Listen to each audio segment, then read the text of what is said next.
बाबा जी, कल मेरे घर में इफ्तारी है। करीबन 100 अहबाब होंगे। मुझे समोसे और पकोड़े चाहिए। कितने पैसे दे जाऊं? मैंने पूछा। बाबा जी ने मेरी तरफ देखा और सवालिया नजरों से मुस्कुराए। कितने पैसे दे सकते हो? मुझे ऐसा लगा जैसे बाबा जी ने मेरी तौहीन ही की। मुझे एक अरसे से जानते हुए भी ये सवाल बेमहल और तज़हीक थी। मैंने असल कीमत से ज्यादा पैसे निकाले और बाबा जी के सामने रख दिए। बाबा जी ने पैसे उठाए और मुझे देते हुए बोले, वो सामने सड़क के उस पार उस बूढ़ी औरत को दे दो। कल आकर अपने समोसे और पकोड़े ले जाना। मेरी परेशानी तुमने हल कर दी। इफ्तारी का वक्त करीब था और मेरे पास इतने पैसे जमा नहीं हो पा रहे थे। अब बेचारी चंद दिन सहरी और इफ्तारी की फिक्र से आजाद हो जाएगी। मेरे जिस्म में ठंडी सी लहर दौड़ गई। वो कौन है आपकी?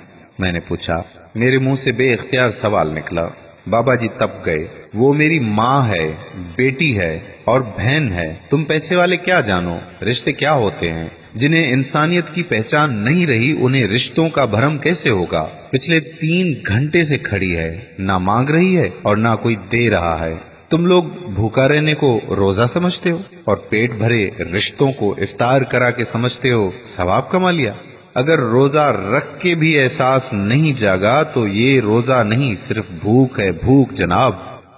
मैं बोझल कदमों से उस बुढ़िया की तरफ जा रहा था और सोच रहा था, अपने ईमान का वजन कर रहा था। ये मेरे हाथ में पैसे मेरे नहीं थे, बाबा जी के थे।